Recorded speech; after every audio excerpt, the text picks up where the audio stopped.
Good evening and welcome to this evening's program, The Tuition Struggle, Current and Future Responses. My name is Rabbi David Schwartz and I'm president of Porat, and we're thrilled to bring this event to you this evening. We're going to have a chance to learn from experts that have dealt with the tuition struggle from various communal perspectives. And I am pleased to introduce our moderator, who will also share a few words of Torah before we get started, and that is Rabbanit Tara Lindenbaum. She is Associate Rabbanit at the Hebrew Institute of White Plains. Rabbanit Tara was ordained at Yeshiva Porat and has a master's in urban planning and policy. So she's the perfect person to have as our moderator this evening. And so I'm pleased to turn things over to her and looking forward to hearing her words of Torah. Hey, hello everybody. Good evening. And I know there's a lot of thank yous, but I first want to thank Rabbi David Schwartz for putting this together, and everybody here. And we'll do introductions in a minute, but first, as Rabbi Schwartz said, we will do a Dvar Torah. And we're sitting, I guess we just read Parshat HaChodesh, so we're at the cusp of really starting to learn about Pesach. We all should be involved. I'm sure some of us are going shopping. But we really are supposed to be involved in that. It's a night of education. So it's very appropriate that we're talking about education. That really is our goal, is to think about how to best educate our children and some of the nuts and bolts behind that.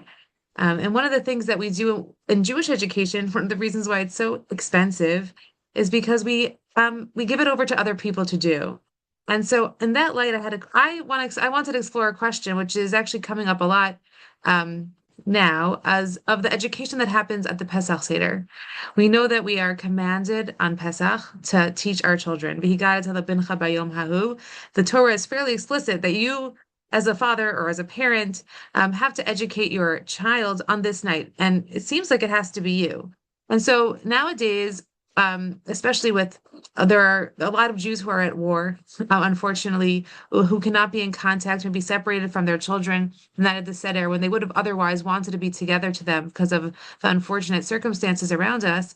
And so there are questions, going around to different blogospheres or different rabbis saying, can you write a letter? Can you do this mitzvah in another form? And so the people have been looking at the various literatures. Is this a mitzvah that you can do? Can you educate your child the night of Pesach, or maybe in general, by use of a messenger, a shaliach, right? Does it have to be you? And so the rabbis look around and they say it's so obvious. Obviously, most of us, have had experiences where we've been educated at our Pesach Seder by someone other than our parent. Or as a parent, we've been maybe at a Seder with our kids or not with our kids and we've maybe been involved in the mitzvah, maybe by providing the setting, but we haven't necessarily been the ones to educate our children. And so the rabbis say, obviously it's okay, right? They're kind of saying that the child has to be educated and you're providing for that. And most mitzvot in the Torah, we believe that if it's as long as the mitzvah is getting done, it doesn't necessarily need to be you. We can do a mitzvah from a messenger. But we also have this concept that mitzvot are done better. Mitzvah bo yoter bashlucho. A mitzvah is done better by the person who's commanded to do it, better than his or her shaliach, better than the messenger. So the question is, at the Pesach Seder, or maybe education in general, is it perhaps ideal that us as parents or the parents in general are educating their children, and we're doing something maybe perhaps that's non-ideal by appointing messengers, by appointing these educators to educate our children. And the answer that I saw that I thought was beautiful, that said, usually, we do think it's better to have the person who's commanded, the parent, to do the mitzvah themselves. But unless the messenger that's doing it is a michubad, is a very well-respected messenger, then of course you're appointing somebody, and then it's maybe even better than you doing it, or at least the same level. And I think so. As the Pesach Seder, a lot of us have our grandparents or lovely friends or aunts and uncles educating our children, and that's of course, as if that's not just a shaliach, that's not just a messenger. That's a beautiful way, a way of maybe even making the mitzvah even better. And I think that we can extrapolate that to education is that as we all very much want to educate our children on our own, there's something beautiful about a parent and a child having the educational experience together, which we hope always happens. We also understand that children thrive in these environments with their friends, with a larger community, and we invest so much in making that happen. But it's not just like we're not hiring just a shaliach. We're not just hiring somebody to do something, that maybe we could do ourselves, but we just don't have time. We're taking people who are mechubad, who are beautiful, who have wisdom, who spend so much time doing it, and that costs a lot of money. And yet we also need to make sure that it's not taking too much out of us, so we can also be there with our children. It's a mitzvah of the community that can be done in the most mehudar, the most beautiful way. So that really is what we're talking about tonight: is how do we make sure that everybody's being nourished, so that ultimately the mitzvah of educating our children, which is all of our children, is getting done in the best way possible. So, with that idea kind of in the back seat, and I hope we all have a beautiful seders together, and that we're not too exhausted, and we're appointing beautiful shlichim. I want to talk about the shlichim, the messengers that we have, that we're appointing to educate our children, who do a wonderful job, and how we can make sure that we're best supported, so that we can be there for our children, and that our children are educated as well. And we have this wonderful, really, really, fantastic panel here tonight of people who work day in and day and night to make sure that are working tirelessly to make sure that education continues on the highest level, and also that our communities are thriving because we can afford to pay for it, so that we could breathe, and we can be the families that we want to be. So just a quick run through of who they are, and I'll remind throughout the panel of what these people's jobs are. But we have Sydney Atfield, who is the CEO of Teach Coalition, which is the leading national advocacy organization dedicated to securing equitable government funding and essential resources that expand access to safe, high quality, and affordable Jewish education through lobbying and mobilization and partnerships. So that's Sydney Atfield, and we are so lucky to have her with us tonight. We also have from Toronto, we have Danielle Held, who serves as the Chief Program Officer of the UJA Federation of Greater Toronto, who oversees strategies that strengthen the local Jewish community, including amazing affordability initiatives that increase day school enrollment in Toronto by over 1,350 students. So that really is like an amazing accomplishment that we're excited to learn about tonight. From back in New York, we have Dr. Hannah Z. Kober, who's the Director of Day School Strategy at the UJA Federation of New York, where Hannah supports day schools through grants and initiatives advancing tuition affordability, educational quality, teacher training, and communities of belonging. And last but not least, we have Dan Perla, who serves as the senior director as Prisma, which is the Center for Jewish Day Schools, which is really the machine, the hidden machine or not so hidden machine behind many of our day schools. And Dan is an expert on day school finance, working on tuition programs and services aimed at improving affordability. So thank you all for being here tonight and for everything that you do all day, every day throughout the years. So really, really, it's wonderful to have you here. So I'm going to start with a question for Dan Perla. So Dan, what is the root cause to you of the affordability crisis, and why are Jewish day schools so expensive? Thank you, Tara. Firstly, let me just say thank you to you and to David and to Porat for sponsoring this symposium, this panel. It's really, really wonderful and really important.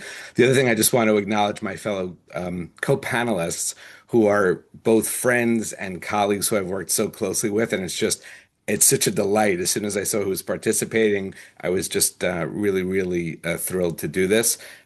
So Hannah and Sydney and Dan, really great to spend time with the three of you. Um, uh, why is the cost what the cost is? I think there are a number of reasons. Number one, the quality of day school education, at least in my opinion, the opinion of I think probably my three colleagues here, has gotten better over the years, right? So parents, both because there's parental demand for excellence, and because, frankly, there's more competition. Many educational institutions have gotten better. I would say that in the major cities where our day schools operate and where Jewish communities thrive, public schools are better, private schools are better. There are charter schools in a lot of these places, so there's a competition, and frankly, the expectations of parents have gotten higher. To it, uh, unlike corporations that can lower their costs or maintain costs by either outsourcing or embracing technology using AI, etc., we are a labor-intensive business. And for many, many years, teachers and administrators were poorly paid. Um, there many, many stories are replete of teachers that went months without getting paid, right? Yeshivas didn't have any money, and everyone said, Chaval, this is terrible. Teachers should be paid properly, and teachers should get medical benefits and the like. And for the most part now they do, but those things all come with a cost. Medical expenses alone, which might represent 10 to 15% of a typical day school's budget, are going up 10, 20, 30% a year and have for a number of years. So it's expensive to educate kids. The reality is that most of our schools, most of our day schools operate at a or below a per student cost that's comparable to public schools that don't have a dual curriculum.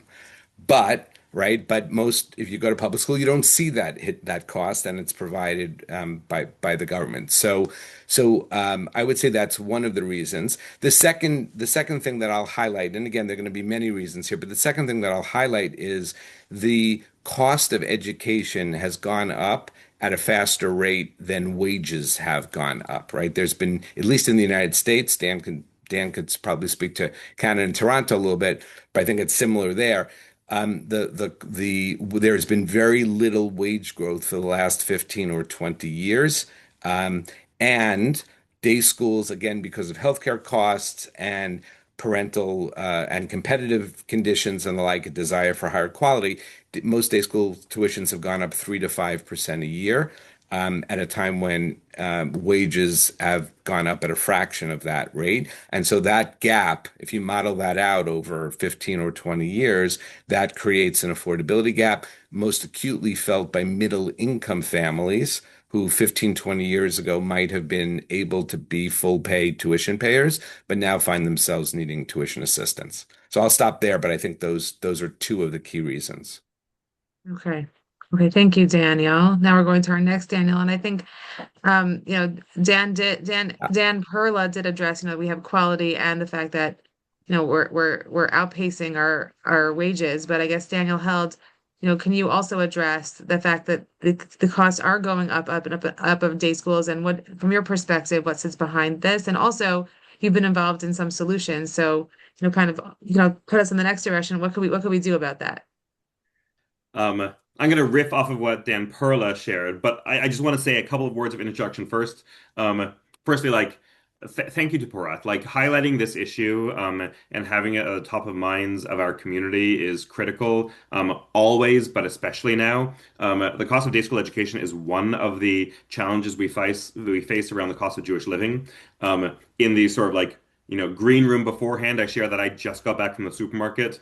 The family in front of me was way ahead of our family's planning when it comes to Pesach. Their bill was over $1,000, and they weren't yet at like meat and cheese. And the cost of Jewish living, be it transactional things like the cost of day school or summer camp, be it the areas in which we live, the neighborhoods in which we live, which are usually more expensive, be it religious things like the cost of Pesach food, be it the ways we live our lives, simchas and Shabbos and things like that. Like, those are the things that we need to keep an eye on as we think about the issues of the cost of Jewish living. And I say this because we've seen this story before, right? There is good historical narrative that shows that even after the destruction of the Second Temple, where we instituted, when Rabbeinu Gershon instituted education as a requirement of us, at that point there were people who said, you know what, like, it's cheaper to go be a Zoroastrian. And the number of Jews in the world actually shrank quite significantly because of those costs. So I say this because it is a significant issue when we think about what the future of our Jewish community will be. I'll also say it's a little bit odd that like a federation, I know Hannah and I are both here, is so deeply invested in this. And I'll speak for Toronto Federation, Hannah can speak for UJ Federation of New York. But I think part of that is because we see Jewish day school education not just being about that kid and influencing the Jewish knowledge, pride, and empowerment of that individual child, but that child goes on to become a camp counselor and a Shabbos morning groups leader and a birthright madrich and has a ripple effect and a Hillel student leader and all those things as a near peer, and eventually also goes on to become in disproportionate numbers a Jewish communal professional or a lay leader or a donor. So for us, the investments in like the committed core of the Jewish community and day school education is about like that long-term effect as these kids have a ripple effect across the community. Now I'll actually get to what you asked, which is what are the issues of the cost and why is the cost going up? I agree with everything Dan said.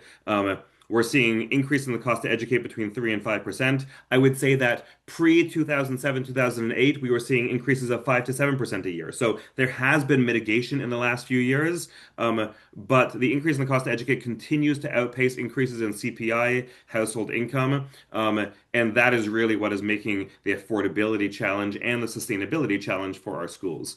That is largely driven, as Dan said, by labor. It is all about the staff to student ratio, the number of adults in a building relative to the number of students. I'm not just talking about the student to teacher ratio, and I'm not just talking about how many kids are in a classroom relative to the adult at the front, but all those other adults we have in the building who we are paying, be they security guards, very relevant for us today, security guards, or directors of special education, or development directors, or principals, or all these other adults in the building. When we take those FTEs, those full-time equivalents, and divide them by the number of students, that is pushing up the cost to educate.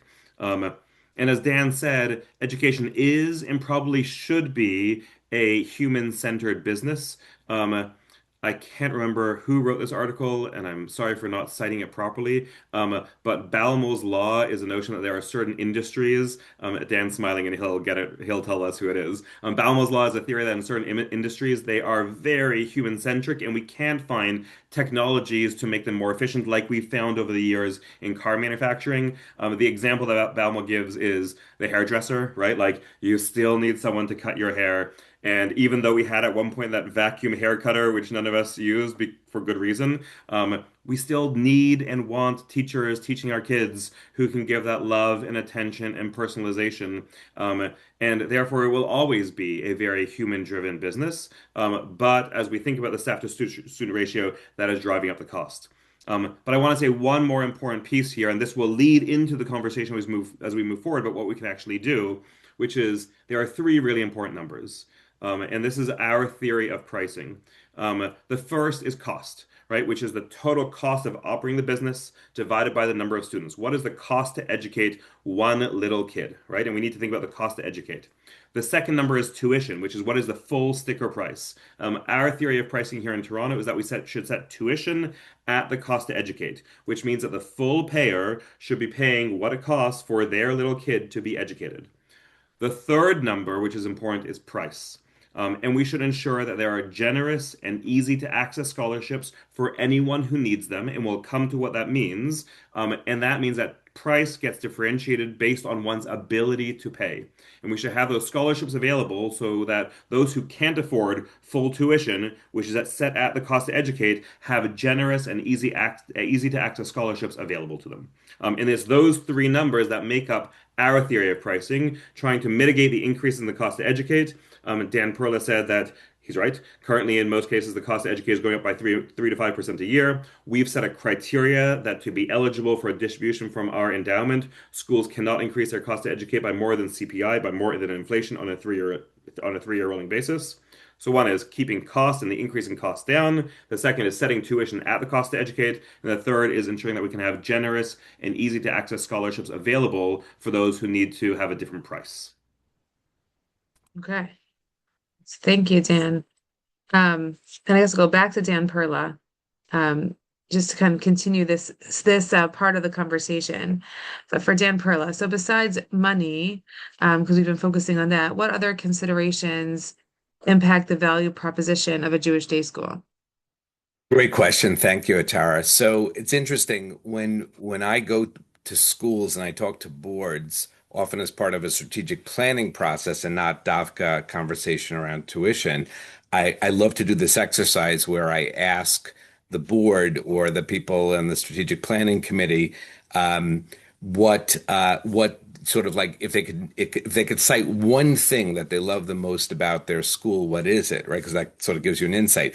And what I hear consistently are things like I'll cite four or five in any different weighting. These are not necessarily weighted in order. Community, warmth, small class size, individualized instruction, love of Judaism, right? Interestingly, like what I rarely hear is the best math program, or even frankly, the best Judaic studies program, right? Those are often buried, beneath that in some of these comments, but right. So, um, uh, and we know that notwithstanding the sort of this acute affordability challenge, that many times affordability actually doesn't hit the top one, two, three, four reasons that parents aren't coming. Um, the other thing that I think is a big driver, certainly, well, I'll say both in the Orthodox and the non-Orthodox world, is what my colleague Mark Kramer used to call propinquity. He didn't create the word, but he sort of he applied it to day schools, meaning kinship, right? We like to go where our friends are going, as my kids would say, like those are my peeps. And very often, by the way, I think when non-Orthodox families tour our schools and say like, oh, they feel it's too religious for me. What that really means is they don't they don't see enough of people like themselves reflected in the school. And conversely, when you do see people like yourselves reflected, you think this is a place for me. Um, I'll just say, sort of as an aside, there are many communities where public schools actually have gone out of their way to cater to the Jewish community, right? So you'll hear in very Jewish neighborhoods, Great Neck and certain areas of Atlanta or Los Angeles, where public schools are offering kosher food option, accommodations for the Chagim, right? And as a result, they're drawing enough observant, committed Jews that they have a critical mass, and that leads to more and more, right? So that gets at this notion of propinquity, and I think that's a big driver. That's a big driver as well. Right. Okay. So we're saying that just not, I mean, we've been saying a lot of things, but we're investing in our kids. I think it goes beyond, well beyond Jewish education generally. We're not just educating our children, we're investing in them as humans, as a community, and doing chinuch on a very high level. And so now I'm going to turn to Hannah Kober, um, because Hannah's been involved in a lot of the philanthropy through her role at UJA. And so I want to ask, what should the role of philanthropy be in increasing day school affordability, right? If we talk about this gap that people are not making as much as they can to keep a lot of people are to make up with the rate of increase in tuition. And we also I just want to address the fact that we do hear as a community often like this initiative or that initiative is going to greatly help or assist or subsidize the cost of tuition, and yet it doesn't, as parents pay, it doesn't often seem like we're seeing those things happen on the ground. So if you could address that also. Sure. Thank you to Porat, to Rabbi Schwartz, Rabbi Tara. It's really great to be here, echoing Dan P's comment from earlier. These are, true colleagues and These are friends. your peeps. Um, what? So these are your peeps. Yes, these are definitely my peeps. Um, to the question of what philanthropy should be doing in this scenario. Um, We are often tasked with creating scalable, sustainable solutions that our community can actually hold on to and that address what our schools and what our families actually need. And, I would like to be at liberty to say, that we can direct a tremendous amount of resources to families directly or to schools, at an extremely high number. We know that there's a ton of capacity within the community. And I know that we at UJ are operating, UJ New York, are operating in a almost laughable landscape. There are 350 day schools or thereabouts, 128,000 estimated day school students. We at UJ work most closely with about 57 schools. That's 29,000 students. If we were to direct our, annual allocation toward depleting or significantly lowering everyone's tuition responsibility, we would likely have to step away from much of our other grant making in health and human services, in part-time, in camping, in other immersive Jewish experiences, security, etc. So we need to find targeted solutions that are aligned with other strategic goals that we might have for the community. So I liked Dan Held's framing around understanding like the holistic community, understanding where these students might go after and not being too instrumental about it. And also noticing that, day schools are increasingly considered to be a amazing lever, a critical lever in sustaining communities long term, not just in terms of the leadership of, the like students becoming future leaders, but also recognizing that they're becoming a magnet for more and more families who previously were not in relationship with Jewish day school. We might be seeing that less in the community that communities that a lot of us operate in on this call, but it is definitely the story that the schools are telling me and a number of us when we go visit schools. And when we think about what the schools need in New York, what that also means is that we're, in addition to just the volume of students, we're also talking about tuitions that range from 8,000 to 70,000. So any intervention that we make needs to actually account for the range and the different experiences. Somebody might be experiencing tuition struggle at the 8,000 mark, and most certainly a lot of people experience struggle as you get higher on that spectrum.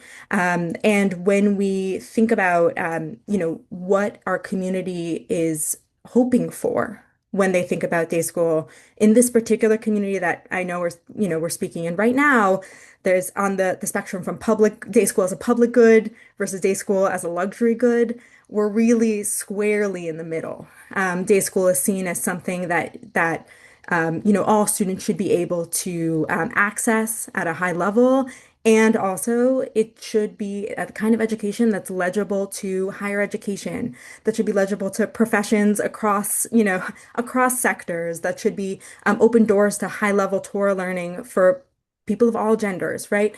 And that is something that we at UJA have to think a lot about, not just specifically in terms of the modern Orthodox community or the slice that we're talking about right now, but how we develop interventions that actually get at the needs of particular communities without being overly prescriptive about what expensive means, right?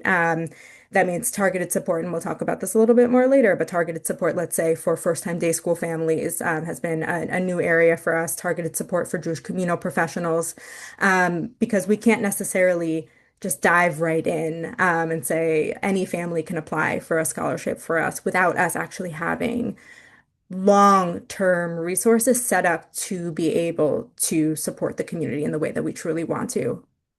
Right. Thank you, Hannah. So we're talking about scalable and sustainable. I like solutions. I like that three S's. And I think if we want to talk about, this was like really, really eye-opening for me to learn about. So Dan Held in Toronto. So this is for you. I want you to tell everyone, like over the last decade, Toronto has launched two major affordability projects. Um, we have the Tannenbaum Chat Affordability Initiative, which focus on the community high school and the Generations Trust. And I know you have an endowment for affordability in elementary schools. And I would like you to describe the projects to our audience here and what you've learned from them. I'm really impressed, Latara, that you dropped the second T in Toronto. So like there's clearly so you know exactly how we pronounce Thank it here, you. not Toronto, but Toronto. Toronto. I Um, got it. So we are incredibly blessed here in Toronto that day school has been one of the issues, and day school affordability specifically has been one of the issues for our federation for nearly 50 years. And the fact that it's been on the forefront of our community's agenda has allowed us to iterate. I'm going to highlight two initiatives, but I want to say before that came, I don't know, half a dozen near successes, let's call them, which is another way to say that they sort of flopped. But we learned from each of those, and I feel really fortunate that like we learned from each of those, and we learned from like many other people around this table and around North America who have also tried an experiment, and like building on others' successes and building on others' near successes has been incredibly valuable. So I'll share two things that have been like, in Canada we would say have had hockey stick growth. But there are lots of other initiatives which are really important for us to learn from, to iterate from, off of things like that. So the first started in 2017, which was a Tannenbaum Chat affordability initiative. Tannenbaum Chat is our community high school. It has long held that line of being like North America's largest community high school, which is phenomenal. I went there as a student. I taught there, so it has a lot for me and my family. In 2007, there were 1,533 kids in the school. By 2017, it had dropped to just over 800 kids. In that same period of significant decline in enrollment, tuition had also doubled. So we knew in the back of our minds something was going on there, and we believe that the enrollment in our community high school is actually sort of like the canary in the coal mine or the bellwether for what the future vibrancy and vitality of our community will be. If we want a community that will be proud, knowledgeable, and empowered to act, we need a lot of kids getting that Jewish high school education. So it was of great concern that enrollment had dropped so significantly. We did some significant research to understand why it was dropping. We interviewed families, both parents and students in middle school, to understand what was impacting their choice of high school and what was driving that decision of if they would go to public school, if they would go to independent school, if they would go on to Jewish high school. And the resounding answer was it was the price. The jump in tuition between eighth grade and ninth grade was really quite significant, and families felt that they couldn't do that. Um, with a significant strategy and thanks to significant philanthropy from two donors, we were able to drop tuition by just about a third at the high school, from $28,000 to 18,500. And we guaranteed that for 5 years. What we saw was that ninth grade enrollment jumped almost immediately from 175 kids to 200 kids, the next year to 298 kids. Today, 7 years later, we just closed applications for this year at 480 kids. That will probably produce 400 bums and seats, but we will have gone from 175 ninth graders to 400 ninth graders in the span of 7 years. And the projection is for that to continue to grow. The impact has been profound. We've seen increased retention in first through eighth grade as a result of this because people see their future. We've seen increased retention from eighth grade to ninth grade. We've seen increased newcomer attraction. So the number of kids who are coming from public schools and independent schools into Jewish high school in ninth grade has tripled as a result of this initiative. So that was like a remarkable move for us. But there are also lots of lessons learned, right? I mean, like cutting tuition across the board is anathema to that theory of pricing that I shared earlier. We developed this theory of pricing after this, right? Like we reduced tuition for everyone, even for the affluent who could afford it. There were good reasons to do that, but I also think there have been significant lessons learned. We only did this for 5 years because we were holding our breath, but we actually know that families make decisions for their entire family. And when you enroll a kid in ninth grade, that's 4 years of high school, and you have children coming after you who you also want to consider. So there are lots of things that we learned from that. And we took that learning and we applied it to a program for the elementary schools.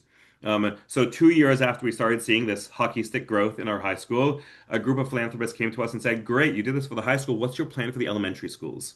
So we have 9 remarkable elementary schools spanning the Hashkafic spectrum in our community, who we fund and for whom we run the scholarship system because we run the scholarship system for 13 schools in Toronto. And we said we know that we need to do something quite profound for them. But we learned lessons from this. So we realized we couldn't do it for a short run. We had to do it for a long run. We developed a plan to endow this. We realized that we couldn't just cut tuition for everyone, but we should develop a theory of pricing which is more robust. The theory of pricing is to cap tuition at a proportion of household income, from next to nothing at the very low income, going up to 15% through the middle income brackets. As Dan Perla said, we knew that the people who were really being squeezed were the middle income families. We could see in our day school enrollment a barbell effect that we had high participation amongst low income families who qualified for it and received scholarships, and high market penetration amongst high income families who could afford it. But it was those in the middle who were leaving the system because it just was undoable. So that's where we focused our philanthropy. And we were fortunate to go out and raise $180 million to endow this program called the Generations Trust. We just closed our last gift in the fall, and now we had a wonderful celebration to say, look what we've been able to do in raising the dollars. But I think even more important than that, look what we've been able to do in terms of enrollment.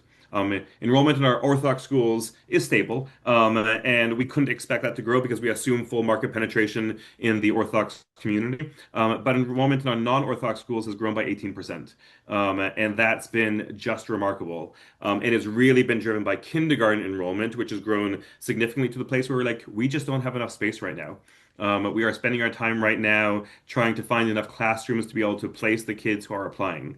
And that is both a problem, but also a wonderful problem to have. And it's demonstrated for us that with the right strategy and significant philanthropy, we actually can steer the ship in the right direction. And enable families who want Jewish day schools but simply couldn't afford it to be able to enroll their kids. And that's sort of the story of what we've been able to cultivate here in Toronto, thanks to incredible partnerships with the schools who have really dug in, with our philanthropists who have said this is a key issue for our community today and into the future. And we really feel blessed by where we are right now, knowing that like there is still tremendous work to be done. And we feel fortunate that we are now approaching that work from a position of successes and strengths rather than from a position of negativity. Because before we started this work, we should say, we had 17 years of year over year decline in enrollment. So now that we're back on the right track and increasing enrollment, we feel like we're in a good place. Thank you, Daniel. The endowments and the philanthropy that you speak about, though, is that those like foundations or those individuals? Can you talk a little bit about how you procured that funding? Great. So local donors, who may have foundations, may have private foundations, but they are local donors, who have said that we believe in seeding our community for generations to come. That language of calling it the Generations Trust has been really important. It was Mhm. critical to us that before we went out, there was a group of people who jumped in first, a group of philanthropists who were like the Nachshons and said, we're going to seed this, we're going to drive this forward. And they really have been the champions of that locally and inspiring others with their vision.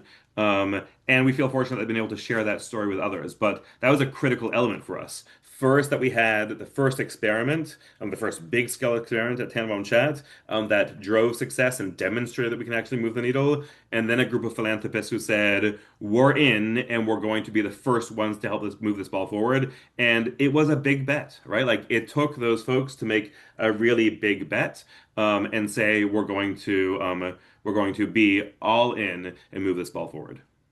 Wow. Thank you. Thank you, Daniel. So we're not going to turn back to Hannah, who I know Hannah had mentioned before, Dr. Kober mentioned before about kind of how the UJA is thinking, I know like slightly different than Toronto, thinking about scalable and sustainable solutions as we have in New York, such a wide range of day school tuitions and needs and styles. And so I know that the UJA started a day school tuition fund, and kind of and I want you to talk about what that fund is because it's not, people we're I think it's much newer than what was going on in Toronto and so I want to ask like what led to this model and what have you learned from this, and what do you see going forward? Sure.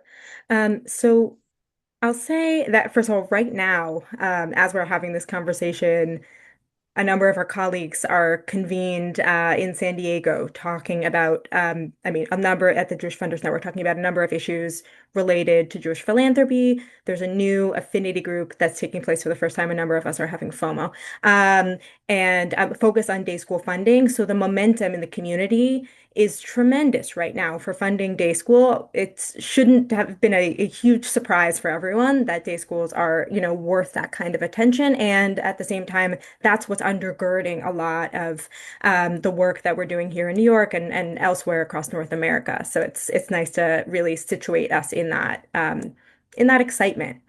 I'll say about the tuition fund, we launched it this past August, and prior to 2016, UJA had done a fair amount and by fair amount, I'm saying like $220 million worth of quieter funding of uh, Jewish day schools in New York. And what by that I mean, since 2009, UJ has been running an endowed fund for 100% demonstrated needs students. It's $1 million a year, so it just scratches the surface, but contributes towards what schools need to really take on students whose families cannot really pay anything, quite frankly, for their children's day school education. We've been funding the Fund for Jewish Education, which used to be under the Gruss Foundation, and we brought it in-house a couple years ago. It's a teacher health and life insurance reimbursement program for teachers. This is something that teachers don't necessarily see in a really tangible way, but it enables the school to give teachers those benefits that make schools great places to teach, in addition to being great places to learn.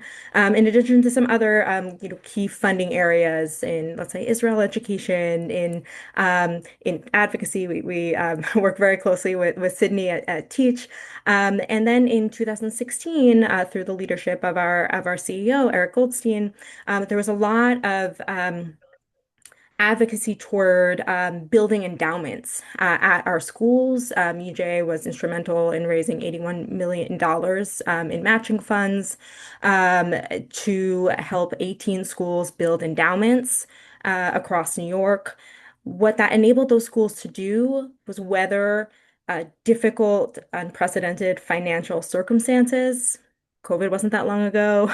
Rising costs associated with inflation, et cetera, taking students who were coming in from Israel under really dire circumstances and right after October 7th, et cetera. And we wanted to do more. We wanted to do more in the landscape that I described earlier. And I, along with a colleague, a number of colleagues, really engaged in a deep learning journey with our schools and with the Dans to um, to understand where we could make a dent in our schools in a way that both the schools could be responsive to in an ongoing way, and in a way that we could sustain financially as a local philanthropy. Um, and ultimately, what we decided was to focus on two core demographics. One is first-time day school families. I know some of you might be familiar with the term the surge, which is language that came out of Jewish Federations of North America's research division, describing people who were seeking out relationships with Jewish communal life and Jewish communal institutions for the first time after October 7th, right? We're seeing that in New York. If you speak to any school leader, I really, honestly, really far across the spectrum, they'll reflect back to you that they're seeing unprecedented demand from families who would not have considered themselves day school families before this year, before a couple of years ago. They want more connection. They want to be with their peeps. Um, and they also realize that there's a particular set of like skills and dispositions that they want their children to have that they didn't prioritize in the past, right? And that also comes with a really hefty sticker cost, which we talked about, and also all the more so if that's not something that they actually built into their family's finances, right? So that's category one. Category two, but no less, are Jewish communal professionals, those who dedicate their professional lives towards serving the Jewish community, building Jewish New York, who by and large, unless they're clergy at a synagogue, and I'm not saying that any of these categories are fully generalizable. There are lots of exceptions. Clergy at synagogues and teachers at their children's school receive, generally speaking, re re reduced to like a flat tuition reduction that recognizes their service at the school or in their local community. If you work at a nonprofit that does not fit in either of those buckets, you're often assessed on income alone. And our theory of change behind approaching that group is trying to sync up with broader strategic goals that we have about building the Jewish professional workforce in New York and understanding the immense financial pressure these individuals feel to be able to sustain the Jewish lives they want for their families at home and also continue to work at organizations that might not be the best remunerating organizations. So we decided to target both of those groups in the hopes that the most recent category, that they'll stay in the field for longer and not feel pressure to switch industries to receive higher pay, and for the our first time day school families that they'll actually cross the threshold from being interested in a school to enrolling at a school and then staying in the school. And what the one piece I'll just add in there is that in New York, by and large, we're not as concerned about enrollment. It's less so that our schools are really need students in order to scrape by. There are exceptions. Most certainly, there are exceptions, and it's more so, at least in the way that we frame it, an opportunity for these families to experience something substantial, right? And that we recognize that day school is an experience that we want them to be able to have. We don't want the sticker price to be a deterrent. So the program is a $15 million 3-year program. It's $5 million a year for 3 years.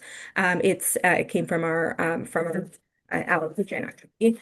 And it's a demonstration of trying to scratch the surface of day school affordability for these two core groups. The application closed on Thursday, so there's a lot of processing that we still need to do. But of those who we have already conditionally accepted to the program, 85 children of Jewish communal professionals, 41 transfer students. There was uptake among 51 schools for the transfer program. Many of them we assumed would not be Orthodox, but a number of the schools are Orthodox. We assume that families would, like Dan Perla was saying, might not necessarily see themselves in more traditional day schools. That's not necessarily the case based on their backgrounds. There are 21 schools who have these Jewish communal professional children, and 6 out of the 8 counties in our catchment are represented. And right now, we're taking steps to ensure that we can continue this program moving forward, hopefully as soon as the fall, by opening up a second cohort. Wow. Okay. So, and it also really explains why not everybody is seeing the philanthropy that the UJA is talking about because it's Mhm. going towards targeted groups. Mhm. Thank you, Hannah. And I know we will turn towards Cindy. I know you've been so patient to the public sector a bit, but we're focusing on the private sector at the beginning. So I just want to go back to Dan Held. And we spoke about that $200 million at Toronto, or maybe even more they've raised. It really has made a significant improvement in enrollment and just right, just amazing to hear about what's happened over in Toronto. So I just want to hear like just we kind of be we're going to turn towards the federal government in the United States of America. I want to just focus back on you over what aside from calling it, you said you were going to call it the Generations Trust, which really helped, I guess like message to the donors what exactly they were investing in, which was well beyond educating children. It was something that was going to last for generations. But what other lessons would you say we can learn about philanthropy to day schools from the projects that you mentioned? Um, I'll say three things and just preface it by saying clearly you need to be in a country where there is no government funding. But alas. So I'll say three things. Firstly, success was really important to us. Too often, day school is seen as a black hole of dollars, that dollars just go in and the price go up. Um, and we were only able to move forward this endowment and long-term funding once we were able to demonstrate success. And having that experiment at Tannenbaum Chat, the Tannenbaum Chat Affordability Initiative, and seeing that significant growth was really motivating to us and to our community of donors. The second one was a group of donors who jumped in first and really like made big bets and demonstrated that they were really jumping in with 2 feet and that they were going to hold that up and catalyze that excitement that they were bringing with others as well. And led the charge together with us. And that was really critical. Having people who said, I believe in this, I am passionate about this, I'm going to put my dollars into it, my philanthropic dollars into it. I want you to do the same, come be a partner with me, was really, really critical. And the third was a long-term vision. A long-term vision, I think us being able to say this is both about the kids who are in school today, but also the ripple effect that they have as they impact their near peers as camp counselors and as birthright madrichim and as Hillel student activists, etc. And as they go on to become communal leaders as lay or professional leaders, like being able to draw out the future of our community and paint that picture for philanthropists was really important. So success as opposed to a black box, having those nachshons who jumped in first and said, "We will make a big bet, come join us," and then being able to create a compelling vision that isn't transactional and immediate, but is about painting a picture for what the future of our community could look like if we do this and if we're successful. I think those were three key ingredients for us and key learnings from our first initiative. Yeah, thank you, Daniel. I will say that, I mean, as far personally, as even as a tuition paying parent, I have thank God, a very big family, a pretty big family with a lot of kids paying tuition. I am tempted to like give tzedakah money to the Generations Fund. There's something about it that's very compelling. I think the success and where it's going, and just like with the story you're telling, it really is very compelling. So I would say like we should you should teach us. You should teach everyone. Right. JewishToronto.com. You can make a donation there or just call me. Anytime, we're always willing to accept.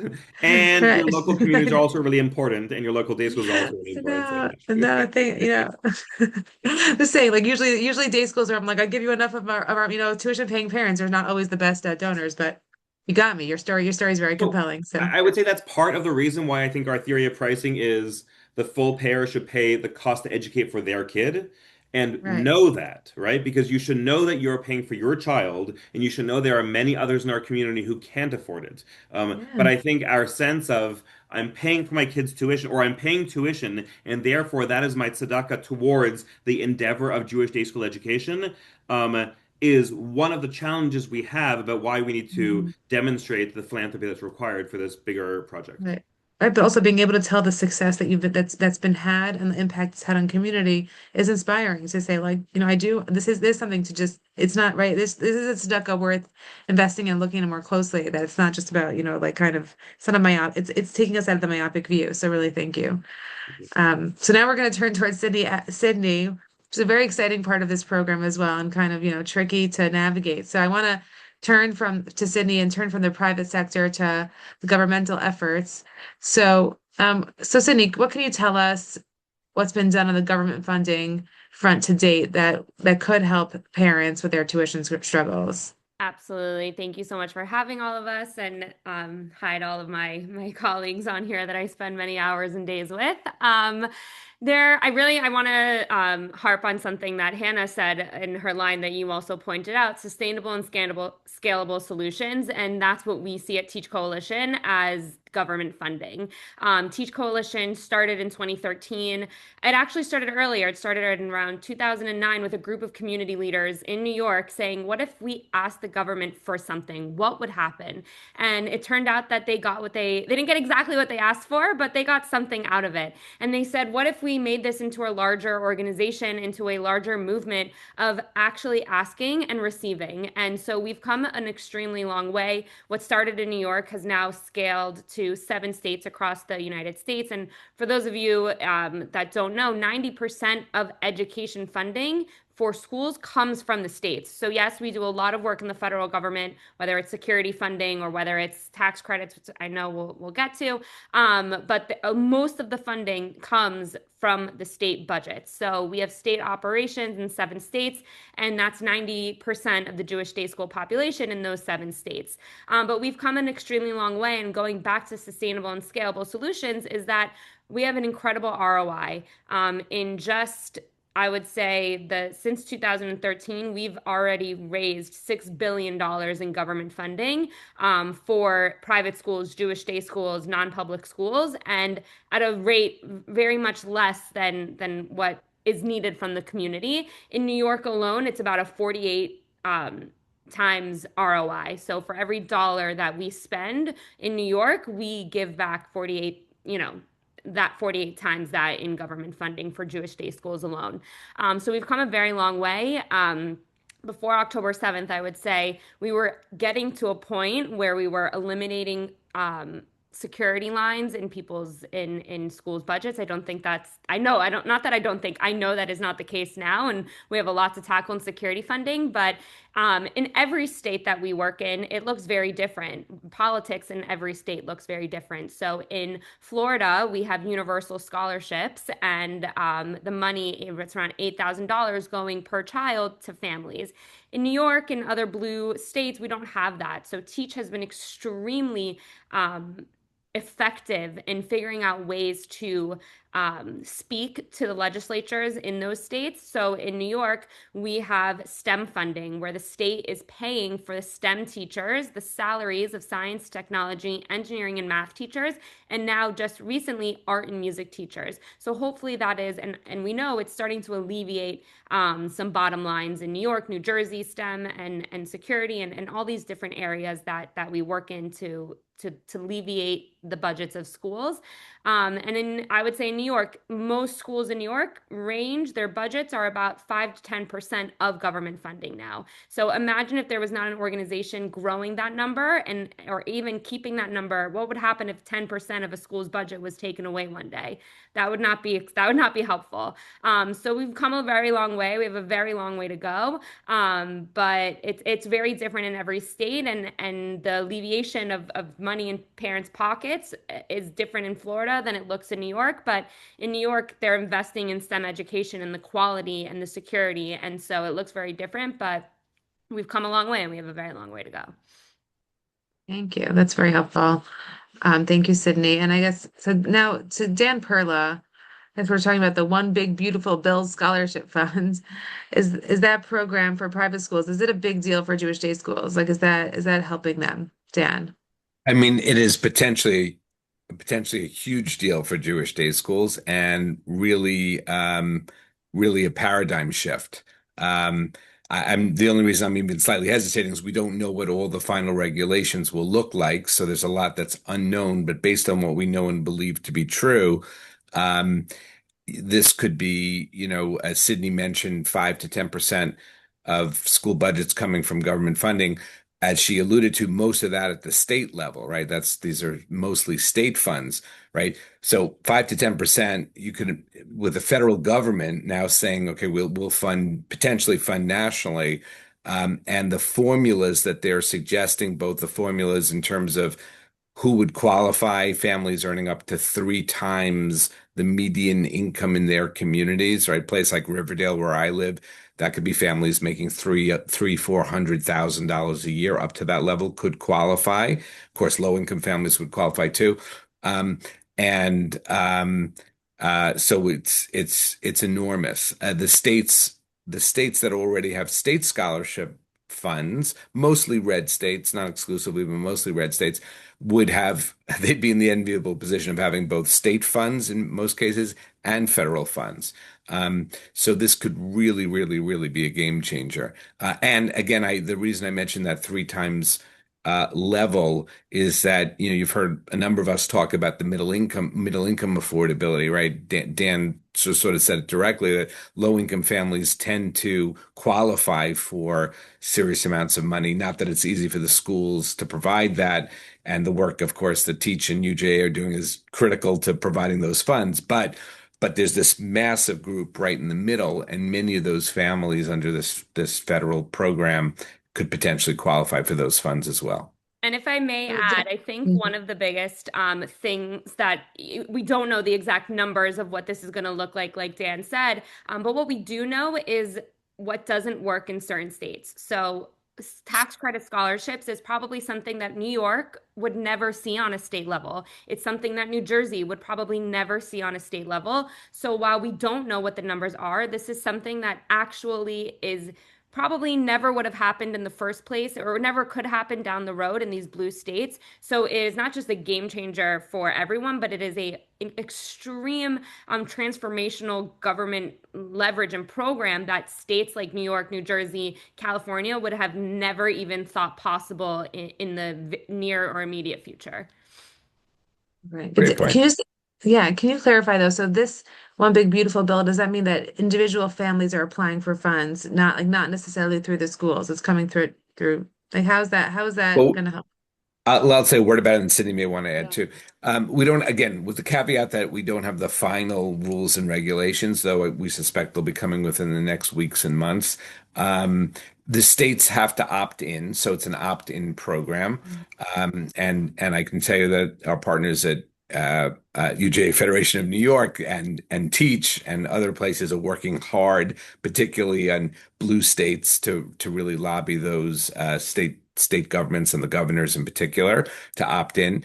So states will have to opt in. And then our understanding is that actually there'll be scholarship granting organizations that are set up. Many already exist. Many are under formation currently. These are 501(c)(3)s, nonprofits that will be the recipients of taxpayer money, people like you and me that could contribute up to $1,700 a taxpayer. Um, and the belief is that these SGOs, these independent nonprofits, will work with groups of schools like Jewish day schools, and they'll create different formulas for funding. But the likelihood is that it won't actually be, we're not sure, but the likelihood is it won't actually be a family applying. Family will apply to the school. The school will essentially apply to the scholarship granting organization. I mean, Sydney, you can add to that if you like. No, that was Okay, a great okay, assessment. okay. We're still Right. waiting, obviously, like Dan said, for the rules. But the mechanics are there. Most some states already know how it works because they have tax credit programs, but it's going to have to be a lot of education on the communities that have never seen something like this before. So it's going to be incredible, and we're working very hard to make sure that blue states that wouldn't necessarily have this opt into this. Right, right. I guess like the difference between that and like let's say funding the STEAM, if we're getting money for STEAM and math and art and music and art, there is something I understand as a school might be tempted to maybe keep tuition rising while making their schools really good and fantastic and not necessarily super concerned, meaning like right, I mean if the money's going towards specific programs, it could help affordability, but it also could help quality go up and outpace that maybe like the rate of tuition going up. So there is that is tricky. So that's why I was asking because this other the bill maybe could help the affordability more than only the quality, which is obviously important also. But um something that I think Rabbi David Schwartz and I were talking a lot about as we prepared this program is that as communities that care have lots of on our minds, we care about internally about our own affordability, our own pockets, and our own sustainability, our own communities, and the education of our children. We also care about, the cities that we live in, the populations, our neighbors, our friends. And so would a federal scholarship program that we're talking about, and this is for Sydney, would that be taking funding away from public schools, from people who really have who are relying on the public funding to educate their children? So, and I'll say this for both federal funding and for state funding, and I say this to every politician that I walk in front of and every person that I walk in front of. A strong public school system and a strong non-public school system makes the entire educational system work. And if we don't invest in both, then the whole system will collapse. This federal program, and especially for state funding, whenever state funding goes up for public schools, non-public school funding goes up. When non-public school funding goes up, public school funding goes up. There's never an and or this or that. And when it comes to the federal program, actually, public school students can partake in the federal program. They can get scholarships. Charter school students, every single student in America that is eligible to have a scholarship is able to get it. And some of you might be thinking, well, they don't pay tuition, so what would they use their scholarships for? They can use it on an entire list of resources. So, for instance, tutoring, after school care, remedial services, uniforms, or SAT prep. There's a whole list. So when we talk about affordability, not just within the Jewish community, but affordability across the board of what people are spending out of pocket, even going to public school, you need tutoring, you need after school care if you have to have your kids come home late. And there's so many things that add up that this federal tax credit program is an affordability alleviator across all boards, no matter where you go to school. So no, we don't, and we do not see public school school funding declining because of this. If anything, it's going to prop up public school education with more money being infused into the education expenses that people have to spend. So Sydney, you're saying this is not really coming from like those like those local school board pies that people like are often in our local news. This is not that. Like No, that's no, it's we're no, not dipping into that. Like that's very no, often the story that we're told. This is not that. This is no. entirely different, something that benefits Correct. everybody from an external source from that local property tax, Correct, school tax. correct. Okay. And this is off the record, but there's always money to go around in the government. So you can always find and you can always I've lobby and heard you can that. always get more. So, Right. Like it's our job to lobby for our needs and then and exactly. hope that it benefits everybody and there's money And there Absolutely. for that to speak up. Yeah.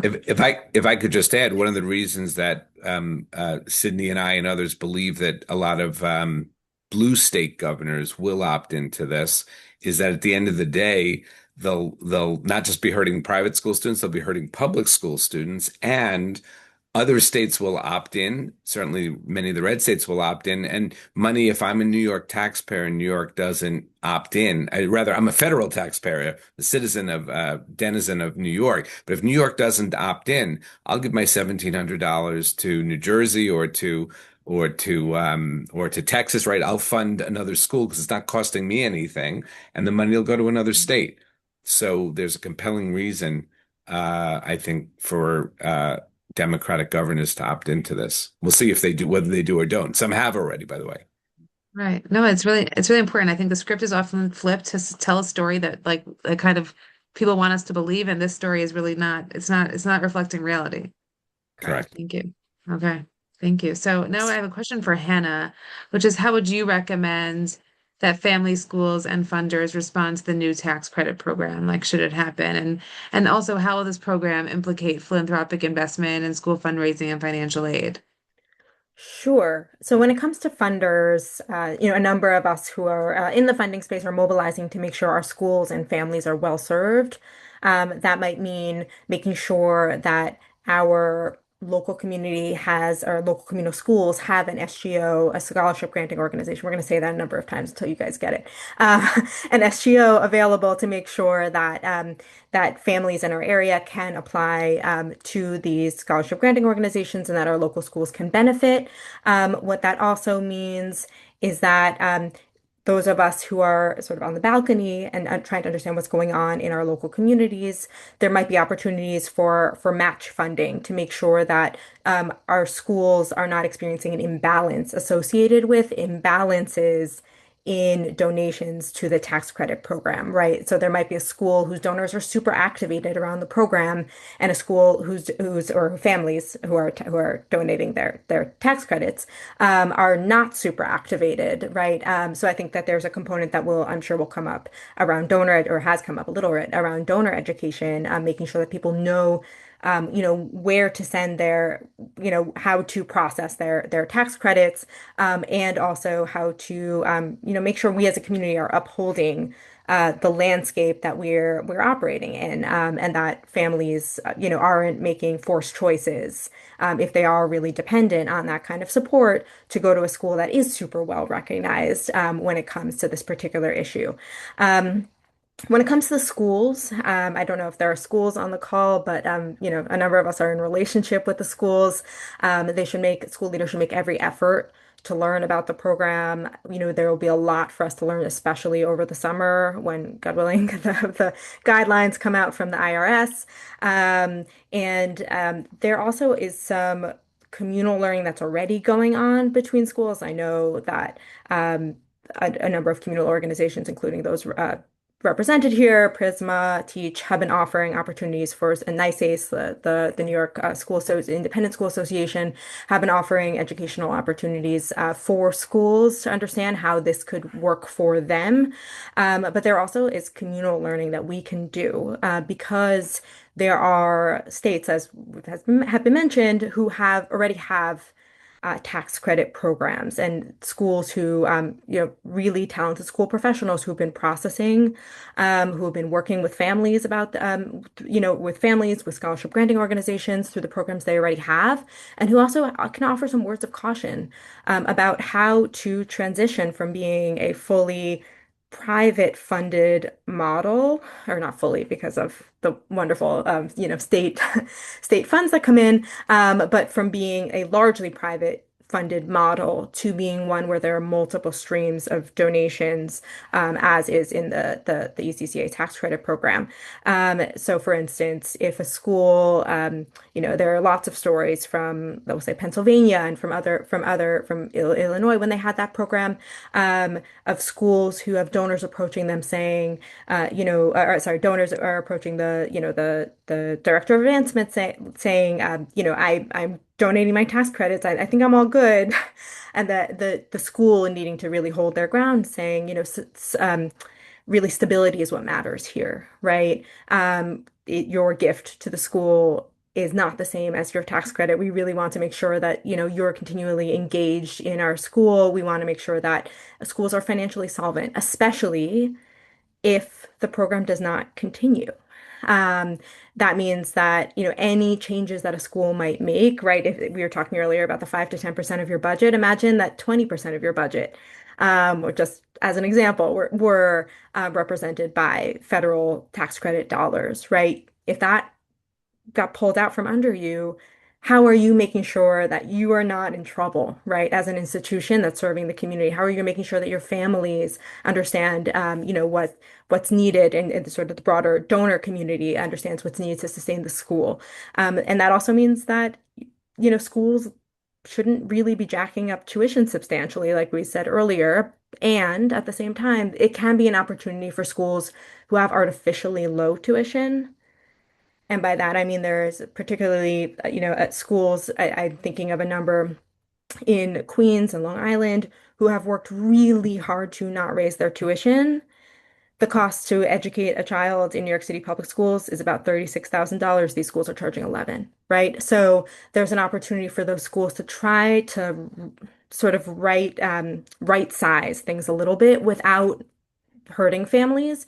And families, should understand what this program can mean for them, obviously personally, and activate the people around them to donate to this program, right? There's a lot of communal energy to recast this tax credit program as a public good for the community. Being a good Jewish citizen, good citizen of a Jewish community is donating $1,700 to your local SGO or to the SGO that's associated with a loved one, or what have you, to make sure that this is a program that has a critical mass of donors to make it as big of a deal as we want it to be. Okay, thank you. Well, you guys are thinking so thoughtfully about this. Thank you. I'm coming up on my last questions. I want to talk to our audience. There's a Q&A button on the bottom of your screen. If you move your mouse, you'll see it. And we will be opening up at the end of the program. The end of the program will be audience questions. So please use that button to have your own questions. I'm gonna address, everybody, but really mainly Sydney and Dan about what else is being done to fundamentally tackle the affordability problem. But I do want to mention that, Hannah spoke about the balcony a little bit, and I would say, not that and I work as the clergy in a synagogue in Israel and Hebrew Institute of White Plains, and something that I see in kind of in families that maybe even meet, I don't know, they're not even middle income. There are people who are affording tuition comfortably, and yet the burden that it sits on them, so that, just trying to have moments to relax, and not feel this immense pressure to work so much. And I've heard that from people who just say, like, they feel they feel the pressure to afford tuition, and they want to be able to afford it, and they want to afford it well. And I would love for, like, like we're saying, like, all the work that's being done to translate these tax benefits to really going to anybody who can get it, I think is wonderful. Whether it's the fact that they feel like they can donate more on the one hand, so they can feel that joy. There's joy in donating, but even just to get themselves some extra help around the house so they can relax and enjoy their families. Again, there's problems big and small, but to me, every family that's, really doing their best, I want them all to feel good and be able to really live an enriched Jewish life on whatever level they can. So I guess back to Sydney, and then Dan Perla, if you can follow. I want to, what else are we doing aside? We talked about the government and the philanthropy. What else are we doing to tackle this affordability program? The fact that tuition really is rising, it's outpacing the pace of wages. Absolutely. I'll say there's one thing.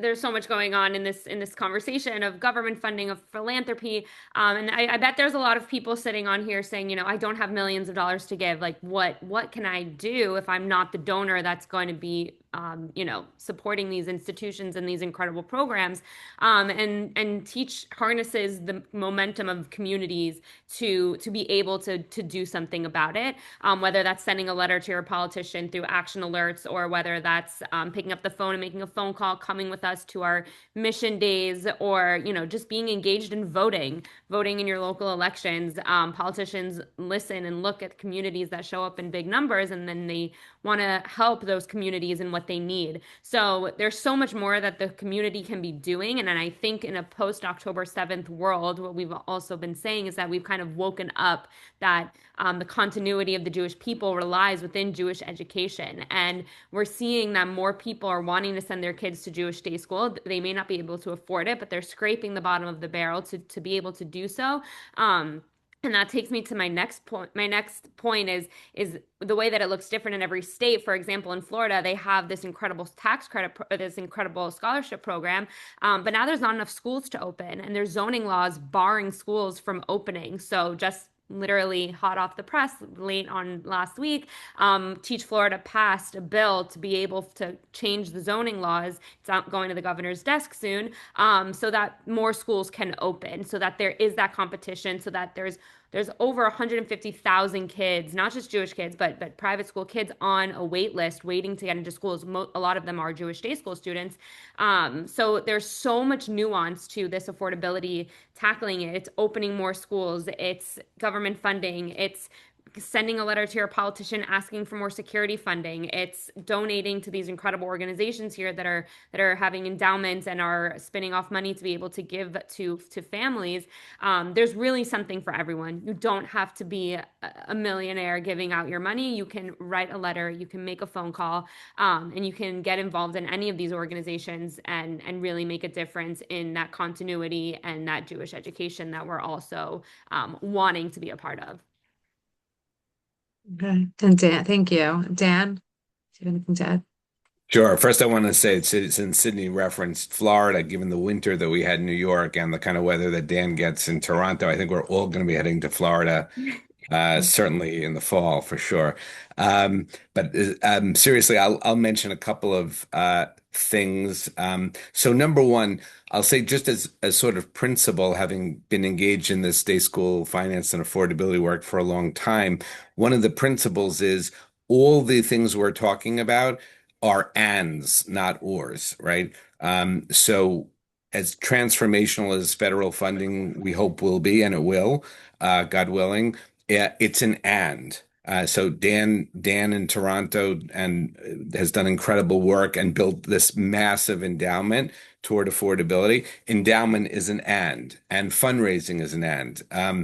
I don't remember who it was earlier that referenced existing giving in day schools and sort of like the need for full pay families to contribute more. So the reality is, just even without yeshivas and Haredi schools, right? 300 schools in US and Canada between reform, conservative, community, and modern and centrist Orthodox, right? Without the yeshivas, it's about $2.5 billion of budget. And those schools actually do raise $400 or $500 million a year in philanthropic dollars, including federation support, to be fair. So fundraising, right? So that's not, it's an and, right? We need the fundraising, and we need the endowments, and we need the state and the federal funding. I'm probably missing a whole bunch of things, and we need to fill all the seats, right? We need to fill all the seats. Many of the small schools across the U.S. and in Canada as well, don't have all their seats filled. So in some cases, schools, not too many in New York or in Florida these days, right, or in Toronto, but in other markets, there are a lot of schools that aren't running at the most efficient level they can because they have a lot of empty seats. So enrollment growth is still critical in other areas. So the last thing I'll just mention, because it's come up so many times, is middle income affordability programs, right? So one way to really move the needle on affordability is to address New York, UJ Federation of New York, as Hannah mentioned, funds these families indirectly through a Jewish communal professional, significant discount for the children of Jewish communal professionals, and they have a transfer program, of course. But middle income affordability, many schools. Prisma just put out a catalog of all the schools and communities, and more than 25% of, certainly more than 20, maybe even 25% of schools across North America have a middle income program. Some are funded with outside money, with philanthropy, and some are funded by the schools themselves, meaning the schools are investing more tuition assistance dollars into middle income affordability. But I'd say if there's a point I want our listeners to hear, it's that to take away, it's that all the things you're hearing are ands and have taken it's tons of effort over many years. And God willing, there'll be something else, 5 or 10 years, and they'll say, and this was a change too that enabled us to bring more non-tuition dollars into Jewish day schools. Right. Well, thank you all so much. And yeah, we do have a few questions from the audience. I guess we'll take a few more, if just to say that you can use the Q&A button on the bottom of your screen. And I guess I'll say the questions to all of you, and you guys can jump in to this really wonderful panel.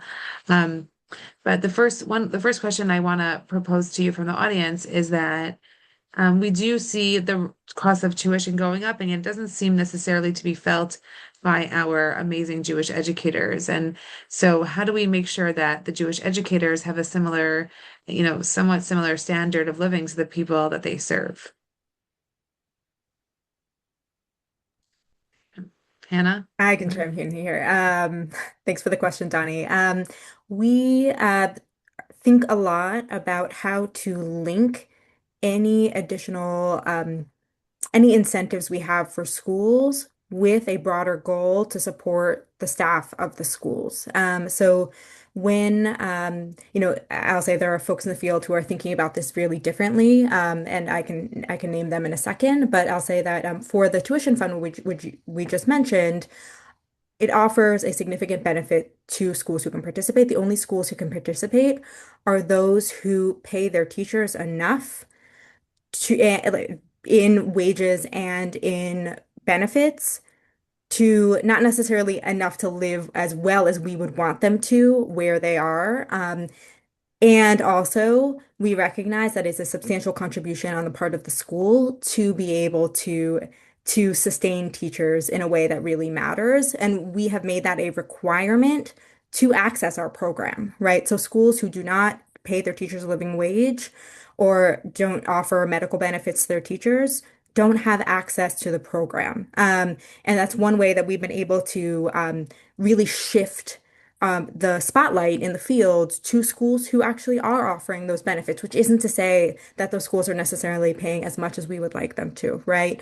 The benefits are not quite, top notch in the way that would really make it feel like this is a long-term career choice for them.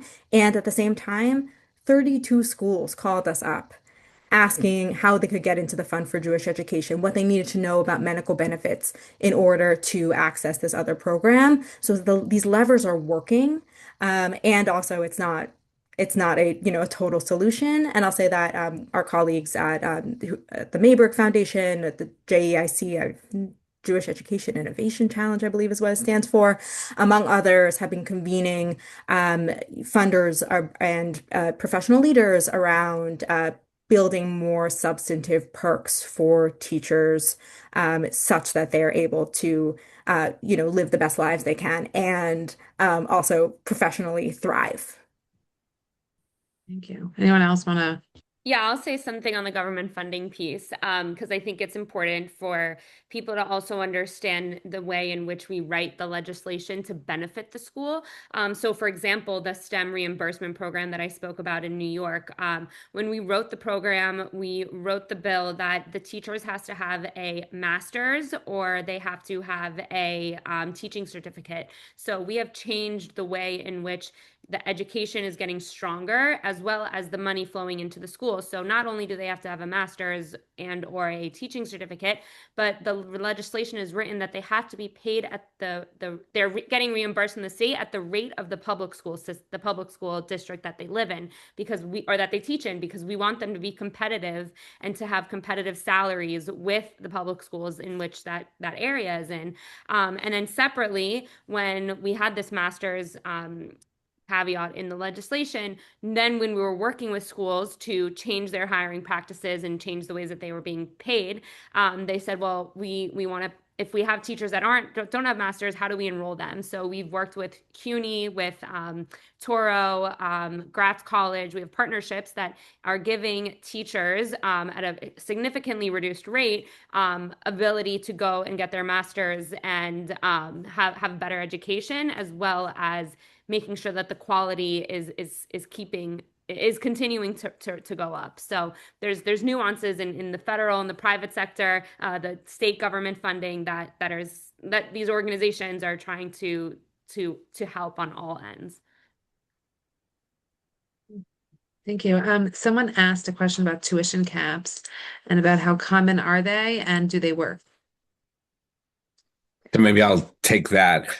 Just for those of you who aren't familiar, the way a tuition cap typically works is that it's a sort of commitment to a family, typically a middle income family. By the way, it's almost embarrassing, but generally in the field, we talk about middle income being families generally making 150 to 300, maybe even $400,000 a year, what the rest of the world would call upper middle income. But in the Jewish community, given the cost of Jewish living in many of our cities and the cost of day school tuition and camps and Jewish life, that's really middle income.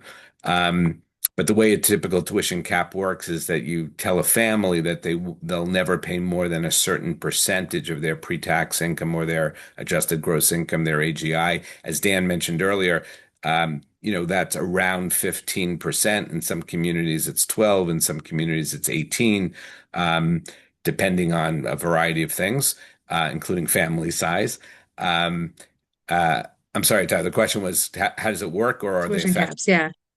Yeah. Yeah, do So they work? that's how they, yeah. So that's generally the way they work. And the theory behind them is, I'll say, two things. Number one, um, in general, those caps reflect the level of tuition that middle income family would the same net tuition, they'd be paying the same net tuition if they were to apply for tuition assistance, right? But many don't. Many assume that they won't qualify, so they don't apply.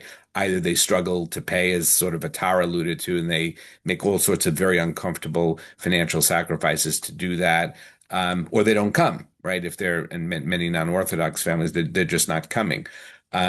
So that's the principle, is to say, hey, this is actually what you would get if you were to apply for tuition assistance, but we're going to and the second part is transparency and simplicity. We're not going to make you go through a 20-page application, ask for all your credit card statements, ask for every asset or every liability that you have. We're going to ask you just a few questions about primarily based on your income, less about your assets.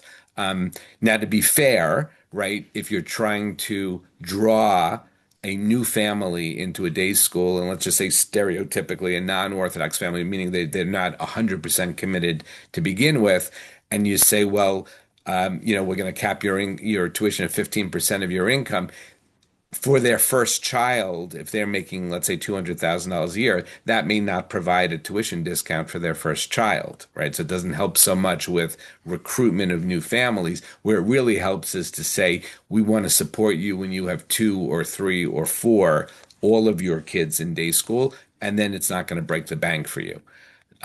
So the programs have, in my opinion, significant appeal, but it is not, again, sort of go back to my point about different methods, that these are a series of ands. Similarly, in tuition in affordability models, it's also a series of ands. That will not be the solution for every school in every community, any more than, something else will be. I know there's somebody here, Paul Shaviv, who's very complimentary, as I think we all are, of the Toronto model. Dan Held, this is for you. About how really how they really the story that's told really is something that didn't always look so good, but really they turned it into a really impressive story. Um, and so but the question from Toronto, from Paul Shaviv is about Israelis, but I want to kind of use that as an example of, Israelis maybe as symbolic of people who culturally maybe religious, may not be, maybe Orthodox, may not be, but the Israeli model is not to be not invest in Jewish education because it's government funded, and how people might have, really just a totally different way of living Jewishly and living religiously, and very different than our North American model. And so, how do we engage these people, and how? And I guess I'll start with Dan. Like, is that something that you've had to do? I mean, I should just start by saying that Paul was my teacher and the head of school when I was working at Tannenbaum Chat. So it is wonderful to see his name pop up here. Like, he is lore in this community, and I feel blessed to have benefited from him as an educator who had an international career and spent a good chunk of time in Toronto before New York and other places. And he's asking the questions that he too grappled with. I remember when I was teaching at the school, having conversations with Israelis who were looking to send their kids to the school, and the school required boys to wear kippot throughout the day. And they sort of turned around. Never mind the issue of tuition, which is a huge issue, right, for people who came from Israel and were used to not paying tuition, turning around and saying, but my secular child, my Chiloni child, is going to wear kippah. Those are real challenges. We have a very large Israeli community in Toronto, somewhere around 40 to 45,000, and that has grown dramatically since October 7th. We've had about 10,000 Israelis who've landed on our shore in Canada over the last 2.5 years. And welcoming them in the various waves that they've come from the 90s and even before until today, has been a significant lift for our community and critical work that we do. Um, and part of that has also meant a dramatic change in the complexion of our schools. So the Mamlachti school in Toronto, Bialik, which would call itself, would say we follow the Mamlachti system in Israel, has grown from a school of about 600 kids to a school of over 1,500. It's an elementary school, but from 600 kids to 1,500 kids. And their North Campus, which is really in the heart of one of the Israeli communities. I joke that it sits at the corner of Ilan Ramon Boulevard and Shalom Aleichem Drive. They actually don't quite meet, but they're in the same neighborhood, right? That school has grown tremendously because that is a school where these families find the right fit for them. And Dan Perla used Mark Kramer's word, or the word that Mark Kramer offered, which is I'm not going to get it right, propinquity, which is like, Propinquity. I still won't get it right. Thank you. You Took me about enunciated 50 times. Yeah. clearly. I will say, I go where my peeps go, right? That's what I'm supposed to say, yeah, because my kids would say that. And that is true for the Israeli community as well. And making sure that both the reality of cost for them, because they are a community that is thinking about like, but I got my education, my good Israeli education in Israel for $0, and now you're asking me to pay so much, and that it fits with them and their lifestyle and their religious and their cultural and their nationalistic identity, is really, really key. Not to mention the structures that we need for all the other pieces of welcoming. And for us, I would say an important tipping point that our schools did remarkably well was post October 7th. In the 2 months, 3 months between October 7th and winter break, we placed 198 Israelis in our day schools. And I think, beyond anything else, just the sense of warmth and embrace and community, was so important to the kids who were already in those schools. Was so important for the Israelis who arrived here and needed that warm embrace of community, and was so important as a signal to the Israeli community in Toronto to say, these schools are places for you. These schools are places for everyone. We give you the warm embrace. We want you here. And I think that was a really important piece in our work over the last couple of years. Thank you. Wow, and Dr. Hannah wrote her dissertation on this, so I'll we're gonna just chime in briefly because I'm mindful of the time. I could speak about it ad nauseum, but the bottom line is also that Israeli Americans who are more secular identifying also have their perceptions of fear of like fiat datit, religious coercion, as a moving target as well. What we know about families when they first arrive is that if they're secular identifying, oftentimes they want to have a 10-foot pole between them and their nearest Jewish communal institution, but they want to live nearby. Um, but what we see over time is that especially as it's, so hard to maintain Hebrew at home without institutional support, especially without necessarily having other Hebrew speaking families or other people to do Shabbat with or other holidays, schools become more palatable. And even in our short window of this new tuition fund, we've seen Israeli Americans approach um, a, traditionally observant schools, partially because they see their people in those institutions, regardless of, whether it evokes a kind of school that they would have never thought to send their children to back at home. So that's also an interesting plot point as well. And happy to share more about that another time, of course. Okay, I would love to hear it. Hannah's my neighbor, so I get to. Good luck. Just to first of all, I want to thank everyone for being here. I'm going to hand it over to David in a second, David Schwartz. But, we had this, we were kind of joking about finding your peeps. And I think that that is a big deal about, these day schools being about children finding communities that they can thrive, seeing themselves, treasured and loved for who they are.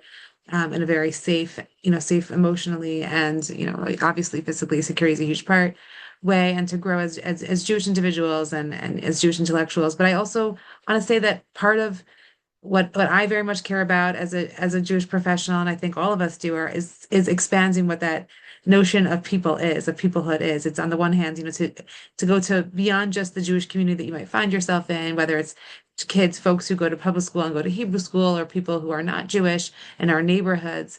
And like Sydney and Dan addressed that, the initiatives that we're having that we're learning about, hopefully, quickly, because we're an organized community. We should be turning to our neighbors and explaining and changing this, and really, and maintaining the script that this is something that can help everybody, but also, encouraging our schools to help our children and our families become part of a world that is large, that is big, and embrace them, and on the one hand feel very secure and supported for where they are, so that they could become, real contributing members of the world, of the community, with a broadened sense of the world. So I want to thank everybody, and hope that, we all can really, sustain each other, both in a very safe, kind of, level way, and also expand that into what I was talking about earlier, to both the community, and also to, to all the minorities and everybody. That really is the Pesach story, that to remember, kind of the trajectory of our community is very long. We've come a long way. And some of these issues really are like, just beautiful issues that we're trying to educate each other, and that we should continue to be able to educate ourselves so we can continually give to the world at large. And I'll hand it over to Rabbi Schwartz. Thank you so much, Rabbanita Tara. I'm, really pleased with how our panel went today. I really want to thank all of our panelists. Sydney Altfield, Hannah Kober, Daniel Held, Dan Perla. Thank you so much for participating. Thank you so much for educating us about all the different things that are being done in order to ensure that our children are able to attend Jewish day schools, and to do so in a way that can be as affordable as possible. I'll close with the following question that Nachmanides poses about why it is that the Torah repeats so many times all of the details associated with the Mishkan, with the tabernacle. And although a number of different answers are given, one that I think is particularly relevant for our conversation is that when it comes to communal institutions, there is a sense of responsibility of ensuring that they're operated in a way that is dedicated and faithful, and ensuring that all the funds are used in a proper manner, and knowing the work that all four of our speakers do on a regular basis. It certainly gives us a sense of confidence that, in fact, that work is being done well. And I'm hopeful that this program will just be the beginning of a conversation about Jewish education through Porat. And if you enjoyed this program, please be sure to sign up for our listserv. You can do so at poratonline.org. And feel free to reach out to me if you or to reach out through the that website to me and tell us about other programs that you'd like to see, especially in this area of ensuring that proper education for our children. And so, with that, I want to thank you all for joining us and looking forward to continuing our learning together.